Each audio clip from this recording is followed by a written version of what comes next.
नमस्कार दोस्तों, कैसे हैं आप लोग। उम्मीद करता हूँ आप सभी ठीक होंगे। मेरा नाम है सत्यम और मैं एक फूड टेक्नोलॉजिस्ट हूँ। इस चैनल पे मैं करियर से रिलेटेड, कोर्स से रिलेटेड, अलग अलग यूनिवर्सिटीज के बारे में, कॉलेजेस के बारे में वीडियो बनाता रहता हूँ। ये सब चीजें मैं उनको बता रहा हूँ जो इस चैनल पे नए हैं। तो अगर आप इस चैनल पे नए हो तो इस चैनल को सब्सक्राइब जरूर कर लेना, ताकि आने वाले इंपोर्टेंट वीडियोस जो भी मैं वीडियोस बनाने वाला हूँ वो बहुत ही ज्यादा इंपोर्टेंट होने वाले हैं, तो वो वीडियोस आप मिस नहीं कर सके।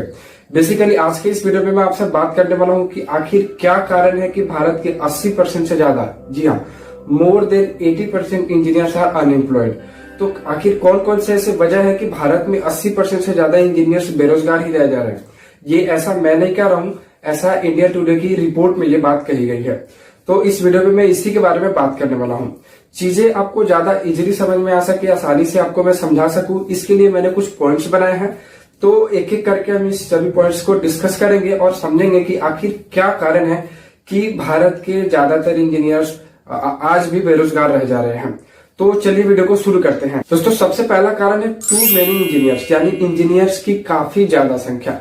पिछले कुछ वर्षों में इंजीनियरिंग में समझो तो एक तरह से बाढ़ सी आ गई है। जिसे देखो वो इंजीनियरिंग कर रहा है, चाहे वो इलेक्ट्रिकल इंजीनियरिंग हो, मैकेनिकल इंजीनियरिंग हो, सिविल कर रहा है, कोई एरोनॉटिकल कर रहा है, एरोस्पेस कर रहा है, बहुत से अलग अलग इंजीनियरिंग स्ट्रीम्स है।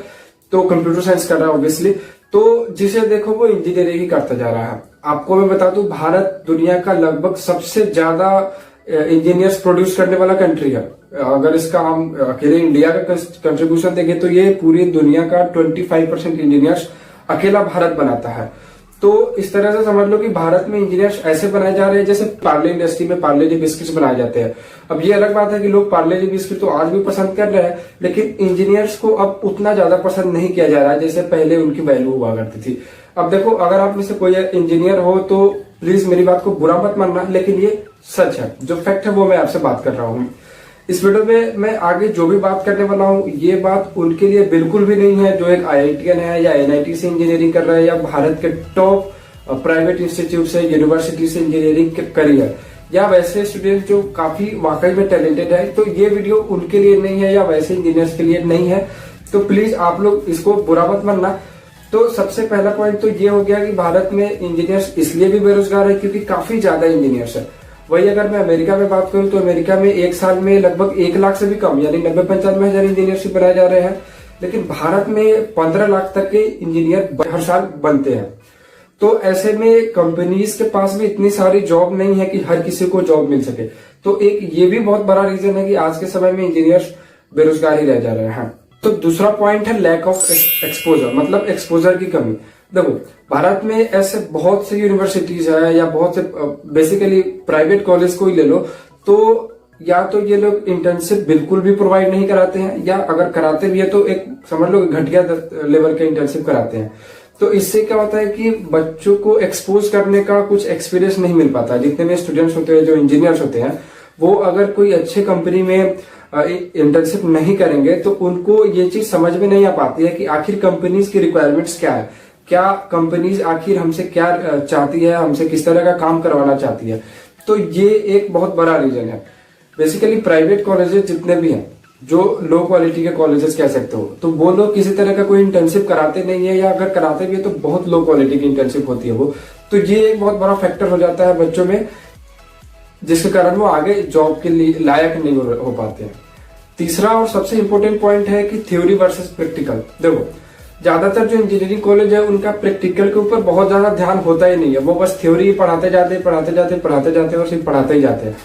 प्रैक्टिकल की तरफ उनका ध्यान बिल्कुल भी नहीं होता। तो ऐसे में क्या होता है कि बच्चों को एक तरह से प्रैक्टिकल नॉलेज की कमी हो जाती है, और ये भी एक बहुत बड़ा फैक्टर हो जाता है जिससे कि इंजीनियर्स आगे चल के जॉब के लायक नहीं रह पाते हैं। जैसे देखो, मान लो अगर आपने कोई प्रिंसिपल पढ़ा, किसी मैकेनिकल इंजीनियरिंग की बात करूं अगर मैं, तो अगर किसी ने कोई प्रिंसिपल पढ़ लिया कि हाँ भाई ये बाइक है या ये कार है तो इस प्रिंसिपल पे चलती है, या इसका ये प्रिंसिपल इंजन इसका काम करता है इस प्रिंसिपल पे, तो अब तो उसने थ्योरी पढ़ ली।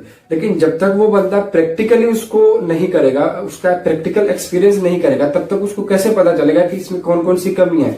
क्योंकि आपको भी पता है प्रैक्टिकल में और थ्योरी में बहुत ज्यादा डिफरेंस होता है। तो मोस्ट ऑफ द यूनिवर्सिटीज जो है, जितने भी प्राइवेट कॉलेजेज है, जो बिल्कुल घटिया समझ लो, बहुत से ऐसे कॉलेजेज हैं, तो ये लोग क्या करते हैं कि थ्योरी पे बहुत ज्यादा फोकस करते हैं, प्रैक्टिकल के ऊपर इनका बहुत ज्यादा फोकस नहीं रहता है। तो ऐसे में ये भी एक फैक्टर हो जाता है जिसके कारण बच्चे बेरोजगार रह जा रहे हैं आज के समय में। तो अब मैं जो आपको पॉइंट बताने जा रहा हूँ, ये बेसिकली एक आर्टिकल पढ़ रहा था मैं, तो वहां से ये मुझे मिला। चौथा पॉइंट है रेजिडिटी, मतलब कि बहुत से ऐसे इंजीनियरिंग स्टूडेंट्स हैं, इंडियन इंजीनियर्स हैं, जो कि खुद से काम नहीं कर पाते कंपनी में, वो वही करते हैं जो कंपनी की तरफ से गाइडलाइन दिया जाता है। तो टोटली जो आज के इंजीनियर्स हैं ज्यादातर वो गाइडलाइन के ऊपर ही डिपेंड होते हैं और वो सिर्फ उसको फॉलो करते हैं। लेकिन कंपनीज क्या है, खासकर जो प्रोडक्ट्स बनाती है, तो उस तरह के कंपनी में ऐसे इंजीनियर्स की रिक्वायरमेंट नहीं है। कंपनी चाहती है कि सामने वाला बंदा जो है वो गाइडलाइन तो फॉलो करे ही, लेकिन वो खुद से भी चीजों को एक्सप्लोर करे, ज्यादा से ज्यादा खुद से भी कंपनी के डेवलपमेंट में अपना 100% दे। लेकिन अभी के जो इंजीनियर्स जा रहे हैं कंपनी में, वो सिर्फ क्या करते हैं, गाइडलाइंस को फॉलो करते हैं। तो ये एक फैक्टर है, वाकई में ये भी एक कारण है जिसके कारण इंजीनियर्स आज अनएम्प्लॉयड है। कंपनी चाहती है कि बंदा और खुद से सोचे, ज्यादा से ज्यादा कंपनी को डेवलप कर सके। तो ये 3-4 पॉइंट्स है जो मुझे लगता है कि इंजीनियर्स इसके लिए रिस्पॉन्सिबल है और इसी के लिए वो अनएम्प्लॉयड है आज भी। लेकिन इसके अलावा भी 4-5 और भी बहुत से पॉइंट्स है जिसको मैंने इस वीडियो में डिस्कस नहीं किया है। जैसे स्टूडेंट्स के ऊपर भी ये डिपेंड करता है। मान लो कोई बंदा ऐसा है जिसने कसम खा रखी हो कि भाई मेरे को तो एक अच्छा इंजीनियर बनना ही नहीं है, मैं बस टाइम पास के लिए पढ़ रहा हूँ। तो स्टूडेंट्स भी बहुत तरह से रिस्पॉन्सिबल हैं, या उनकी एबिलिटी नहीं है, कैपेबिलिटी नहीं है उनकी एक इंजीनियरिंग करने की। तो ऐसे बहुत से कारण है, लेकिन बेसिकली इसमें 4-5 पॉइंट्स मेजर मैंने आपसे डिस्कस किया। तो आपके हिसाब से क्या लगता है कि भारत में आज के इंजीनियर्स क्यों बेरोजगार है? आप मुझे कमेंट बॉक्स में जरूर बताना। और अगर आप मेरे किसी पॉइंट से एक तरह से सेटिस्फाइड नहीं हो तो भी मेरे को बताना कि मैंने इसमें कौन सा पॉइंट गलत बताया है, और आप अपने सजेशंस भी मुझे कमेंट बॉक्स में बता सकते हैं। वीडियो खत्म करने से पहले मैं आपसे कुछ चीजें शेयर करना चाहता हूँ। देखो, कोई भी इंजीनियर अच्छा बुरा अनएम्प्लॉयड रहेगा, जॉब लगेगी नहीं लगेगी, ये सारी चीजें बहुत हद तक उस स्टूडेंट के ऊपर भी निर्भर करती है जो इंजीनियरिंग करने जा रहा है। जैसे मान लो किसी को इंजीनियरिंग करनी है, तो जैसे आपको इंजीनियरिंग करनी है, तो आप सोचो कि आप क्यों इंजीनियर बनना चाहते हो। इसलिए क्योंकि आपका फ्रेंड इंजीनियर बनना है, इसलिए कि आपके पापा चाहते हैं कि मेरा बेटा इंजीनियर बने या बेटी जो भी है वो इंजीनियर बने, या इसलिए कि आपकी फैमिली मेंबर चाहते हैं कि भाई इंजीनियर बने, या आपके पड़ोसी इंजीनियर बन रहे हैं। तो अगर ये सब रीजन है आपके इंजीनियर बनने का, तो मैं गारंटी देता हूं आप एक कभी योग्य इंजीनियर, अच्छा इंजीनियर नहीं बन सकते। इंजीनियरिंग तभी करो जब आप वाकई में पैशनेट हो अपने करियर को लेकर, आप वाकई में एक अच्छा इंजीनियर बनना चाहते हो। और अच्छा इंजीनियर बनने के लिए मैं हमेशा कहता हूँ, सबसे पहला कदम होना चाहिए कि किसी देश के टॉप यूनिवर्सिटी में, जैसे IIT हो गए, NITs वगैरह हो गए, टॉप यूनिवर्सिटीज में एडमिशन ले। ये एक पहला स्टेप है एक अच्छा इंजीनियर बनने के लिए।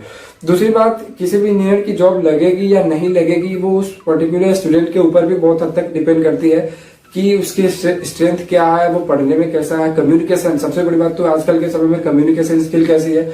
तो ऐसे बहुत सी चीजें हैं जो पर्टिकुलर स्टूडेंट्स के ऊपर भी डिपेंड करती है। मैं जिस यूनिवर्सिटी में पढ़ता हूँ वहाँ बहुत से ऐसे लड़के हैं या मेरे फ्रेंड्स हैं जो मुझसे हमेशा यही कहते हैं कि यार मैं तो इंजीनियर बनना ही नहीं चाहता था, मेरे पापा चाहते थे कि मैं इंजीनियर बनूं, इसलिए मैं इंजीनियरिंग कर रहा हूँ। तो अगर आपके भी इस तरह के कोई कॉजेज है, रीजंस है, तो आप एक बेहतर इंजीनियर कभी नहीं बन सकते। तो आप इन चीजों से जरूर बचे। और एक और सजेशन मैं आपको देना चाहूंगा कि अगर आपका सच में इंजीनियरिंग में इंटरेस्ट वगैरह नहीं है तो आप बेकार इंजीनियरिंग करना मत करो।